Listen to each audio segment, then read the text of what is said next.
Kewujudan masyarakat yang majemuk di negara kita membolehkan ramai di kalangan warga negara kita kerap berhubung dengan masyarakat negara luar. Proses keluar masuk yang aktif ini melibatkan negara-negara yang terletak di benua-benua lain seperti di Afrika maupun negara lain dalam benua Asia. Sedikit sebanyak menyebabkan penularan penyakit berjangkit di negara kita lebih berisiko tinggi. Oleh sebab itulah, negara kita sudah beberapa kali digemparkan dengan kes-kes penyebaran wabah berbahaya yang cukup ditakuti di negara lain. Apatah lagi apabila laporan tentang jangkitannya sudah tiba di negara kita dilaporkan. Selain daripada COVID-19, berikut adalah 5 peristiwa wabah paling menggemparkan negara kita yang pernah berlaku, menyebabkan rasa bimbang dan takut untuk kita keluar rumah. Tetapi sebelum menonton, silakan tekan tombol subscribe dan nyalakan tombol lonceng agar tidak ketinggalan video lainnya. Jangan lupa juga share kepada teman-teman apa yang kita tahu karena share is caring, right? Oke, saya teruskan. Yang pertama ialah MERS-CoV, Middle East Respiratory Syndrome atau sindrom pernafasan laut Timur Tengah pernah menggemparkan negara kita. Selepas kes pertama dikesan melibatkan seorang pesakit berusia 54 tahun yang telah ke Jeddah, Arab Saudi pada 15 hingga 28 Mac 2014.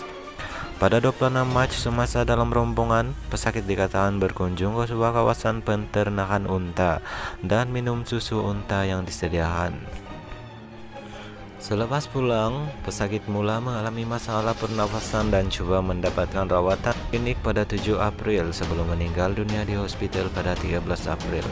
Berikutan daripada kes tersebut, Kementerian Kesehatan Malaysia mula memperkenalkan tata cara dalam mengenal pasti kaidah terbaik menangani wabak ini.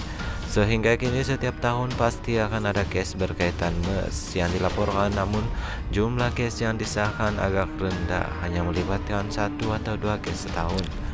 Apabila tiba musim haji khasnya, proses pemantauan lebih ketat telah diperkenalkan membantu negara kita mengawal gejala wabak ini dengan lebih baik. Kes terakhir MERS setakat ini yang direkodkan melibatkan seorang lelaki pada 31 Desember 2017. Yang kedua ialah wabak Ebola. Masih merebak sehingga kini di beberapa bagian Afrika, khasnya di negara seperti Kongo dan Uganda. Kes-kes melibatkan jangkitan Ebola seakan tidak pernah berhenti dilaporkan. Dalam jangkitan terbaru yang berlaku pada pertengahan tahun 2019, 1.500 orang disahkan meninggal dunia. Disebabkan itu, Kementerian Kesehatan kita diletakkan dalam keadaan berjaga-jaga memantau kemasukan pelawat dari Kongo dan Uganda pada bulan Juli 2019. Ditemui pertama kali pada tahun 1976 di Sudan. Kes penyebaran Ebola yang terjadi pada tahun 2013 hingga tahun 2016 mengorbankan paling ramai nyawa, seramai 11.323 kematian. Pada bulan Oktober 2014, negara kita digemparkan dengan laporan yang menyebut tentang 9 orang warga Malaysia yang disyaki menjadi pembawa kepada virus Ebola. Selepas siasatan dilakukan ke atas ke semua 9 individu, Kementerian Kesehatan melaporkan mereka semua bebas daripada virus yang menyebabkan Ebola. Yang ketiga ialah virus selsema burung. Dikenali dengan nama virus selsema burung atau avian influenza dengan kode H7N9. Penyakit ini dipercayai berpunca dari China. Selepas ditemui kali pertama pada tahun 2003, kes pertama yang dilaporkan berlaku di luar China. Ini malangnya ditemui di negara kita pada tahun 2014. Seorang wanita berusia 66 tahun dari Guangzhou hadir ke Malaysia bagi tujuan melancong. Dia tiba di Semenanjung, Malaysia pada 4 Februari 2014 sebelum terbang ke Sabah pada 6 Februari. Di Sabah, wanita tersebut mula mengalami demam panas, batuk, dan cirit-birit. Dia mula menjalani rawatan, ditempatkan di sebuah hospital pakar di Kota Kinabalu dengan kadar degupan jantung yang tinggi, sementara tekanan darah yang agak rendah. Wujud bunyi yang dapat didengari dari pergerakan paru-parunya. Selepas menjalani beberapa seri rawatan, hanya pada 7 Maret 2014 dia dianggap stabil sebelum dibenarkan pulang pada 13 Maret. Punca jangkitan pada beliau adalah dipercayai datang daripada 3 ekor ayam yang disembelih untuk masakan pada 30 Januari 2014. Dalam tempo 2013 hingga 2019, seramai 616 orang telah meninggal dunia, semuanya di China. Hanya 3 negara direkodkan pernah menempatkan pembawa virus H7N9, yaitu China, Malaysia, dan Kanada. Yang keempat ialah SARS. Sindrom pernapasan akut teruk atau SARS merupakan antara jangkitan wabak paling berbahaya. Apatah lagi penyebarannya berlaku secara global pada ketika dunia masih lagi sedang bergelut dengan kemerosotan ekonomi pada tahun 2002. Dipercayai datang dari Guangdong selepas kematian seorang petani akibat jangkitan pada paru-paru yang belum pernah ditemui pada 16 November 2002. Sebelum merebak menjangkiti 305 individu lain dengan 5 kematian pada Februari tahun berikutnya.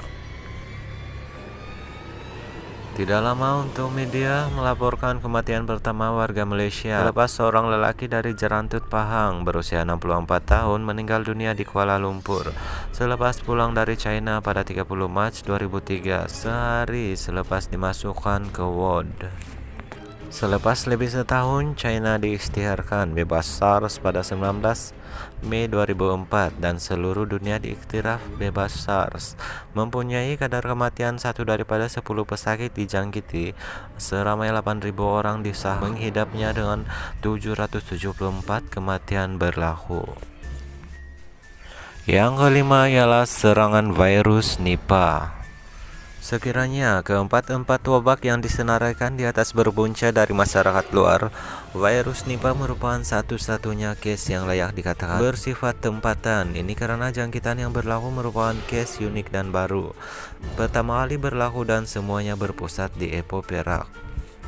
Penyebaran wabak ini juga mencipta sejarah dalam bidang perubatan karena menjadi satu-satunya case di mana manusia dan hewan, yaitu kelawar dan babi, terlibat sama ada sebagai perumah, pembawa, dan juga mangsa jangkitan. Ditemui kali pertama pada penghujung tahun 1998 sebelum merebak ke beberapa negeri lain di Malaysia. Pengalaman mengawasi virus Nipah banyak meninggalkan kesan pada sistem kawalan wabak negara kita. Semuanya bermula selepas berjuta ekor babi didapati mengalami demam panas serta masalah pernafasan, bimbang dengan apa yang berlaku, serta kegagalan penguatkuasa menghalang aktiviti penjualan segera yang dilakukan peniaga babi hidup.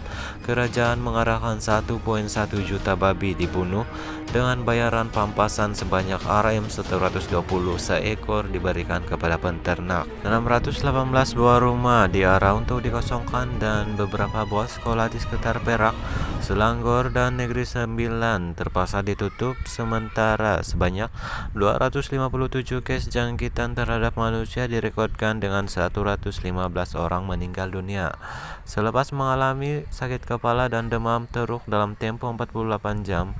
Majoriti yang meninggal dunia direkodkan bekerja dalam sektor penternakan babi komersial.